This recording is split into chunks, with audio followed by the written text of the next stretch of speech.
नमस्कार, मैं हूं सुमित अवस्थी और आप देख रहे हैं एनडीटीवी इंडिया। बहुत से लोग ये बातें कर रहे हैं कि नई संसद है, महिला आरक्षण बिल, पहला बिल वहां से पास हो रहा है और नई संसद जब से शिफ्ट हुआ है पूरा का पूरा पार्लियामेंटेरियंस का कुनबा पुराने से नए में, तो ये कहा गया कि नई संसद बहुत ही हाईटेक है, इसमें पेपरलेस है, इसमें किसी भी तरह के कागज़ का इस्तेमाल नहीं होगा, सबके आगे टैब लगे हुए हैं, अब इलेक्ट्रॉनिकली बहुत ही एडवांस है, माइक अपने आप ऑफ हो जाएंगे, माइक अपने आप ऑन हो जाएंगे। फिर ऐसे में सवाल ये उठ रहा है, बहुत से लोग हमसे इस बात को लगातार पूछ रहे हैं कि लोकसभा में कल जब महिला आरक्षण बिल पर वोटिंग हो रही थी तो आपने पर्चियों का इस्तेमाल क्यों किया? क्यों आपकी वो इलेक्ट्रॉनिक वोटिंग मशीन्स जो होती हैं जिसमें आप बटन दबाते हैं वो कहाँ चले गए? क्यों आपके टैब काम नहीं कर रहे थे? क्यों पर्चियां लिखी गई? बहुत ही दिलचस्प सवाल है। हम लोगों के मन में भी आया कि ये हाईटेक पार्लियामेंट है और पहला ही बिल वहां से पास होना है और इतना ऐतिहासिक मोमेंट है ये, फिर हम पुरानी की तरफ क्यों जा रहे हैं? फिर हम पर्चियों का इस्तेमाल क्यों कर रहे हैं? अब जब जानकारी लेकर मैं आपके सामने हाजिर हुआ हूं, वो जानकर आप आश्चर्यचकित हो जाएंगे। उसकी वजह ये कतई नहीं है कि वहां पर ये मॉडर्न सिस्टम काम नहीं कर रहा है। पार्लियामेंट में मॉडर्न सिस्टम काम कर रहा है, उससे इस पर्ची मिलने का कोई सरोकार नहीं है। पहली बात तो ये क्लियर कर लीजिए। दूसरी बात ये कि पर्चियां इसलिए दी गई कि क्योंकि सभी सांसदों के बैठने की सीट नंबर अभी तय नहीं हुए हैं कि कौन सा व्यक्ति किस सीट नंबर पर बैठेगा। सबके 1 से लेके 543 तक जो टोटल पार्लियामेंट की स्ट्रेंथ है लोकसभा की, हर सांसद की सीट तय होती है। उसी के हिसाब से सीट जब तय नहीं हुई थी, इसीलिए जब ये विपक्ष ने सवाल उठाया और विपक्ष ने कल वोटिंग के पहले कहा स्पीकर से, ओम बिरला से, तो ओम बिरला साहब ने बड़ा दिलचस्प जवाब दिया। उन्होंने कहा कि भाई आपकी पार्टियों ने ही आपने अपनी सीट हमको अलोकेशंस बताए नहीं है।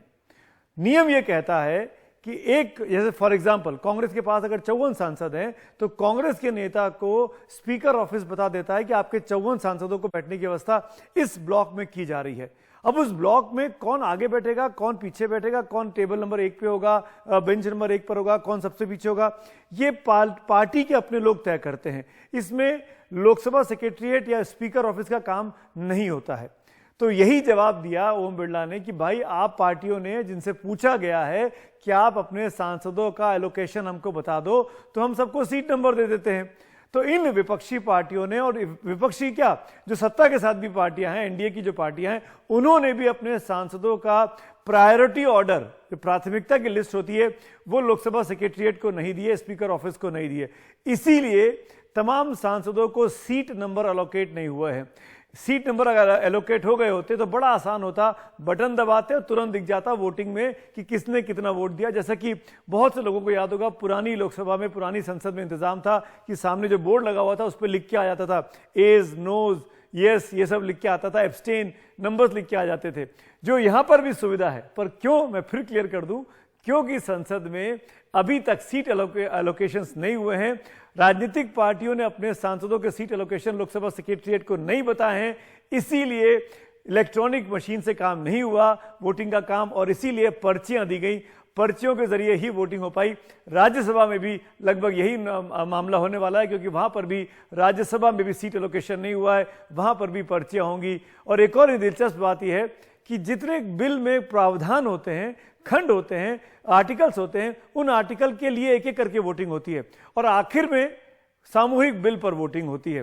तो बिल का प्रोसेस, वोटिंग का प्रोसेस भले ही शुरू हो जाए, लेकिन जो मेन बिल पास होने का वोटिंग होगा वो करीब आधे घंटे के बाद, 20 मिनट के बाद हो पाता है। डिपेंड करता है कि कितने आर्टिकल्स पर इंडिविजुअली एक एक कर वोटिंग की जा रही है। इसीलिए वोटिंग का काम दिलचस्प होता है। वोटिंग को जरूर देखिएगा। और मेजॉरिटी है, बड़ी बड़ी पार्टियां साथ है, केवल एमआईएम ने विरोध किया है, बाकी हर पार्टी साथ है, तो कोई दिक्कत नहीं है। महिला आरक्षण के बिल को लेकर भारत की ये नई संसद एक नया इतिहास लिखने जा रही है। धन्यवाद।